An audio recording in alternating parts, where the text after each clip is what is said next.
Bonjour à tous, vous faites bien d'écouter la radio, c'est le journal de la CAN sur Kalak FM. À la une de cette édition CAN Total Cameroun 2021, les qualifiés pour les huitièmes de finale se bousculent. Le Maroc se qualifie, le Gabon, le Sénégal et la Guinée prennent la main pour rejoindre le Cameroun, pays hôte. Suite de la deuxième journée ce samedi dans le groupe D à Garoua, le Nigeria joue sa qualif devant le Soudan alors que Mohamed Salah et l'Égypte vont tenter de refaire le retard face à la Guinée. Et puis dans la posture de l'invité du journal, nous recevons Axel Fouti, supporter gabonais qui vit sa première expérience de la CAN à Yaoundé.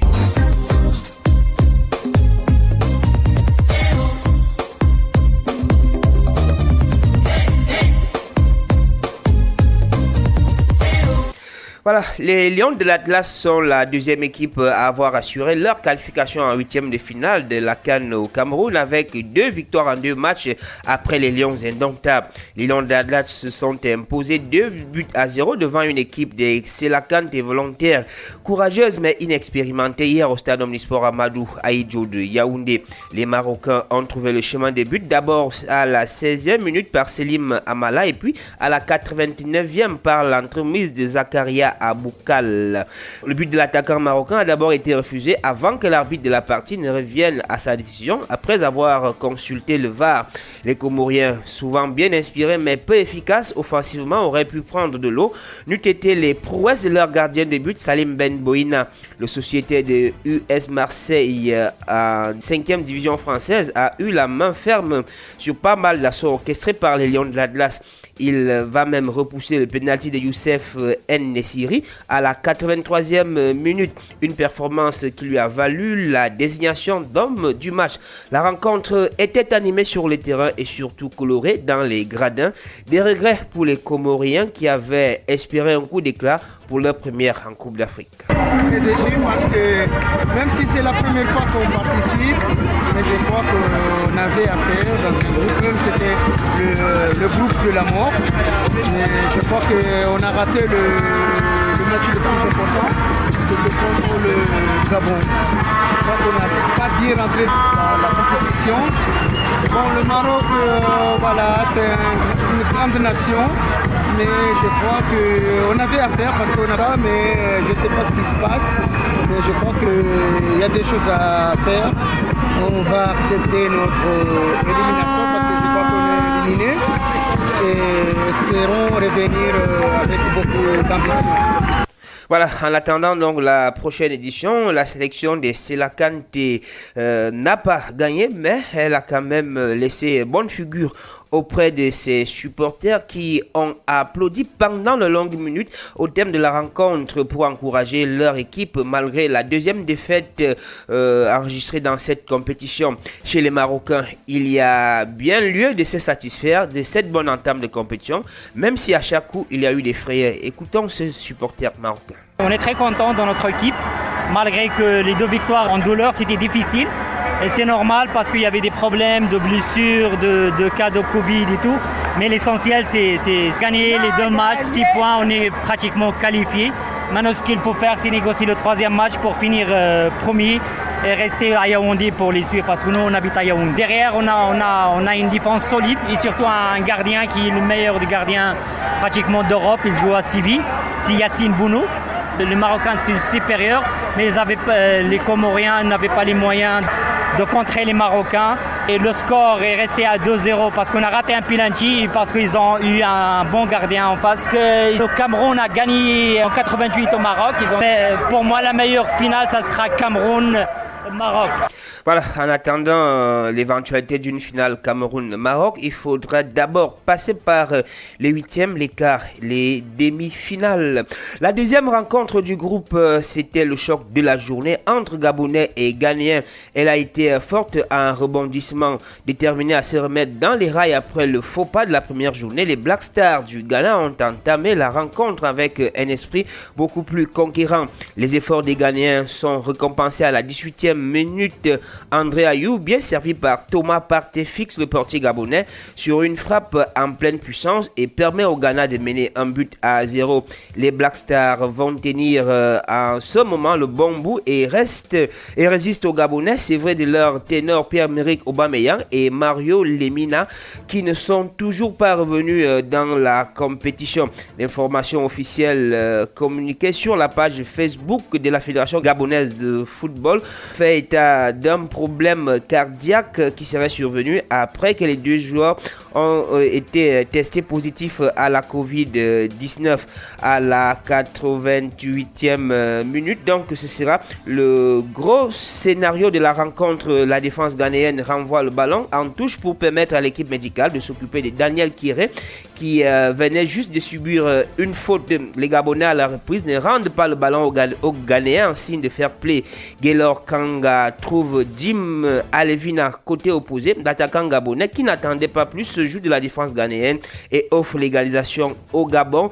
C'est un moment particulier au stade Omnisport Amadou Ahidjo de Yaoundé. L'arbitre nipérien, en dépit des protestations véhémentes d'André Ayou et ses camarades, la rencontre va s'achever sur le score de 1 but partout, en plus d'une situation confuse, visiblement une altercation entre les joueurs gabonais et ghanéens en fin de rencontre qui voit l'attaquant des Black Stars du Ghana, Benjamin Tété, écopé d'un carton rouge dans la foulée alors qu'il n'était plus présenté sur l'aire de jeu. Difficile pour les Ghanéens qui, bien qu'acceptant la défaite, n'ont pas hésité à dénoncer le manque de fair play de leur adversaire.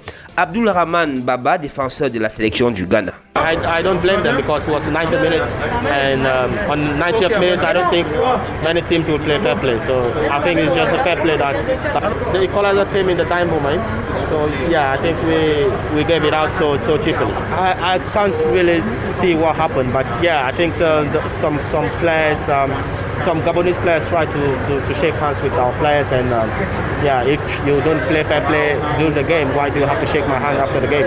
Yeah, I think it should have been like a fair play, but yeah, it's football, and on the 90th minute, many teams wouldn't play fair play. Voilà, donc côté gabonais, on ne se prive pas de la joie du point du match nul obtenu à l'arraché. Écoutons Aaron Boupenza, défenseur attaquant de la sélection nationale du Gabon. Déjà Pierre parce que c'était pas facile. On sait très bien que le Ghana c'est une équipe difficile à jouer, mais on est dans une Coupe d'Afrique et tous les matchs on les prend comme une finale. Et je pense que toute l'équipe peut être fière aujourd'hui et tout le peuple gabonais d'avoir arraché ce nul déjà et d'être qualifié maintenant.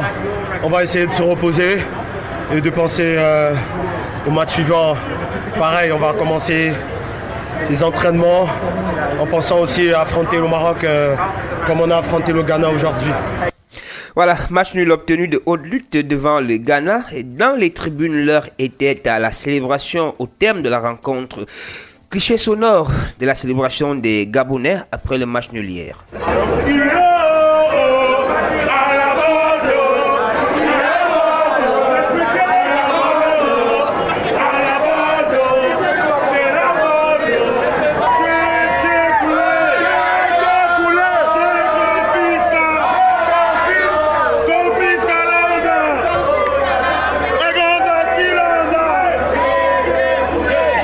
Voilà la joie des supporters gabonais après ce match nul arraché, on va le dire, à la sélection du Ghana. Il faut préciser que dans la foulée, le capitaine des Black Stars du Ghana, André Ayou, a été élu meilleur joueur de cette rencontre et on ne s'est pas privé de son coup de gueule. André Ayou a qualifié l'attitude de la sélection du Gabon comme celle caractéristique des petits joueurs, des petites équipes. Dans tous les cas, le point dans le groupe, le Maroc reste solide leader avec 6 points, sûr de continuer la compétition en 8e de finale. Le Gabon avec 4 points, c'est déjà mis en sécurité. Les Gabonais dans ce groupe, au pire des cas, pourront terminer 3e et ont de bons arguments pour être qualifiés en tant que meilleur 3e. Dans tous les cas, le Gabon est pour l'instant 2e avec 4 points. Le Ghana vient en 3e position avec 1 point. et pourrait éventuellement se rattraper à l'ultime journée de la phase de poule en quart de victoire sur les Comores. Les Comores 4e avec 0 points pour l'instant sont déjà out de la compétition. Dans le groupe B à Bafoussam, 2 rencontres étaient à l'affiche hier. Le Sénégal et la Guinée se sont séparés 2-2, 0 but partout et le Malawi a pris le dessus sur le Zimbabwe 2 buts à 1. Les Warriors ont pourtant été les premiers à trouver le chemin des buts par l'entremise de Ismaël Wadi à la 38e minute de jeu avant de se faire rattraper à la 58e par Gabadinho Mango à la 43e, l'attaquant du Malawi dans un état de grâce s'est même offert un doublé à la 58e minute pour signer la victoire de son équipe. Doublé donc de Gabadinho Mango à la 43e minute et puis à la 58e minute. Point dans le groupe. Le Sénégal et la Guinée sont en tête avec 4 points chacun. 3e Malawi 3 points, 4e Zimbabwe 0 points déjà éliminés. Sénégalais et Guinéens devront attendre l'ultime journée mardi prochain pour se départager. Le Malawi quant à lui va continuer de laurier une éventuelle place de meilleur 3e.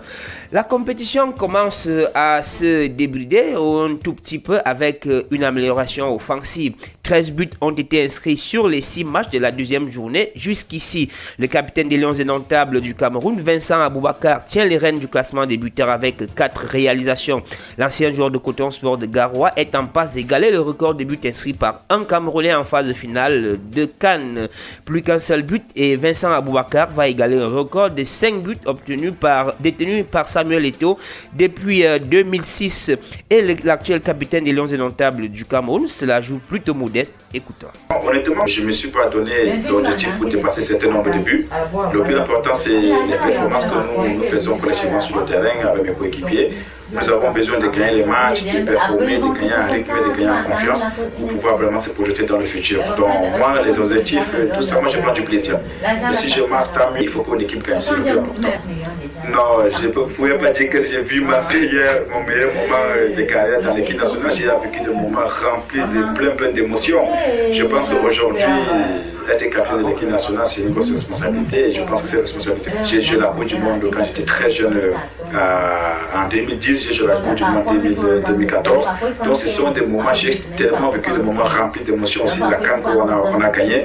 Donc j'ai vécu des moments remplis d'émotions. Donc aujourd'hui, je pense que c'est une extension de tout ce que j'ai fait dans le.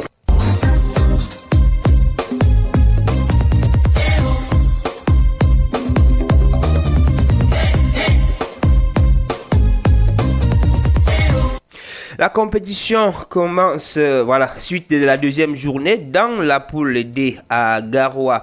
À 17h, les Super Green Eagles du Nigeria jouent leur qualification devant la sélection du Soudan. Augustine Eguavoen et ses poulains vont chercher la confirmation après leur entame de match victorieuse face au Pharaon d'Égypte à la première journée. Match décisif pour la sélection nigériane. Prenons quelques clichés de la conférence de presse d'avant-match hier à Garoua. D'abord, Augustine Eguavoen, le sélectionneur de l'équipe du Nigeria. So pressure is part of our life.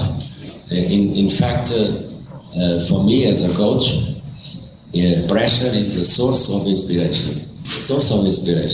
Our job it is to perform right and make the fans happy. And when the fans are not happy, we're not happy. Simple like that. The pressure, it is simple. Everybody wants to win, and we want to win. So our duty is to think about the reality that we have in front of us.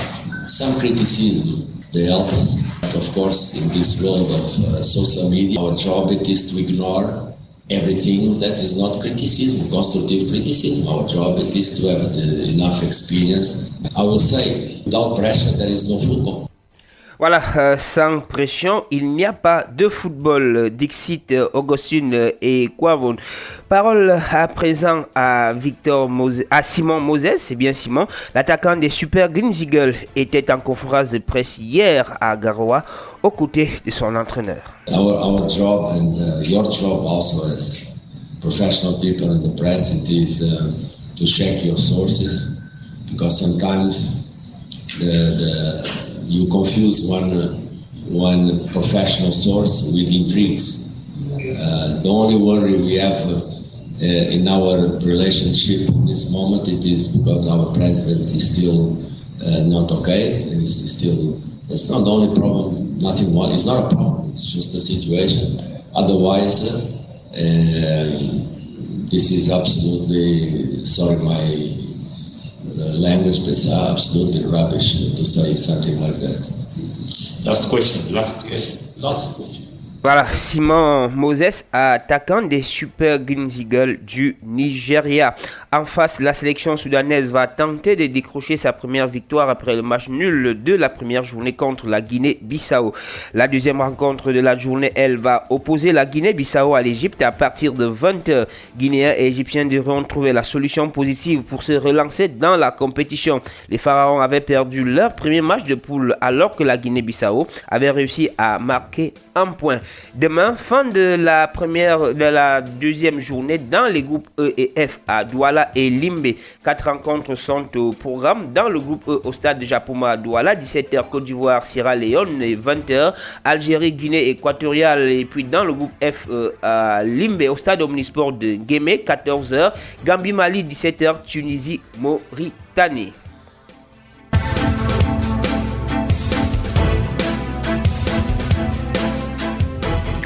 Et voilà, en dernière partie de cette édition du journal de la CAN, nous recevons Axel Fouti, supporter gabonais ayant effectué les déplacements pour la CAN au Cameroun. Il est l'invité du journal. Axel Fouti, bonjour. Bonjour. Vous avez effectué les déplacements du Gabon pour la CAN au Cameroun. Votre voyage, ça s'est passé sans difficulté? Oui, la particularité, c'est qu'on vient directement de Port-Gentil. On est la société Perenco. La direction générale a bien voulu organiser un petit quiz et permettre à des Gabonais de venir soutenir leur équipe nationale ici à Yaoundé. Vous avez participé au quiz et vous avez été vainqueur certainement pour venir au Cameroun. Oui, bien entendu, toutes les personnes qui sont ici ont participé au quiz et ce sont tous les vainqueurs du quiz, puisque certains cadres de l'entreprise qu'on a voulu associer à cet événement. Arrivé au Cameroun, à l'aéroport, vous êtes soumis à l'obligation de respect du protocole. C'était harassant? Non, pas du tout. Il faut dire quand même que c'est allé assez vite. Hein. Je pense qu'entre le moment où on a atterri et la sortie de l'aéroport, on peut compter une centaine de minutes, ce qui pour moi est acceptable. Après l'aéroport, il faut montrer patte blanche pour assister à un match, la vaccination, les tests Covid. Vous avez sacrifié à tous ces protocoles sans difficulté? Bien entendu, quand on aime quelque chose, on est obligé de faire avec les contraintes. D'accord? C'est quand même dommage qu'on ait un beau stade, un aussi beau stade et puis pas beaucoup de spectateurs. J'espère qu'au fil de la rencontre et de la soirée, les spectateurs arriveront. Vous arrivez au Cameroun avec l'ambition de porter le Gabon vers la victoire. L'entame est certes victorieuse, mais un match laborieux. Oui, je suis tout à fait d'accord. Hein. Vous savez que toutes les équipes ne sont pas épargnées par les cas de Covid. Ça a été le cas pour le Gabon, pour on va dire notre meilleur joueur. Et aujourd'hui, on le retrouve et on espère qu'avec son retour, on fera une très bonne prestation. Sur place au Cameroun, comment vous appréciez l'organisation de la compétition à ce jour? À l'hôtel, dans la rue, au stade, dans les supermarchés, comment ça se passe? Donc c'est une organisation à l'africaine, comme on les aime. C'est une de spécificités en Afrique, quand on fait nos Coupes d'Afrique, je suis content. Pour le niveau d'organisation, il faut dire que ça se passe assez bien. Et déjà ici au stade, c'était très bien. L'hôtel où on est logé, ça se passe aussi bien. Mais tout ceci dans le respect des mesures barrières et dans le respect des règles dictées par la Covid. Alors, est-ce qu'il y a des choses qui, selon vous, devraient être corrigées? Les corrections. L'œuvre humaine était parfaite. Hein. On est toujours en quête de perfection. Je pense que la première chose, c'est quand même assez dommage qu'on n'ait pas des stades pleins pour l'avoir vu à la télévision. Et j'espère que le match du Gabon de cet après-midi ou ce soir traitera plusieurs personnes, mais surtout que la deuxième partie de la compétition, il y aura plus de spectateurs. Alors, vous sortez entre Libreville et Yaoundé, il n'y a qu'un pas. En 2017, le Gabon organise la CAN, le Cameroun va gagner au Gabon. Nous sommes en 2022, c'est le Cameroun qui organise. Le Gabon vient à Yaoundé pour gagner aussi. Les intentions des équipes sont toujours les mêmes, même si il faut reconnaître qu'on a eu des difficultés en rapport avec notre championnat national depuis 2 ans, on ne joue pas.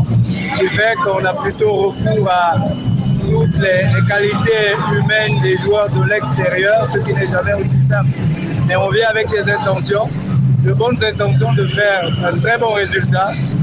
Aller jusqu'à la finale, je ne pense pas que ce soit un objectif impossible, mais les gars viennent motiver et bloquer.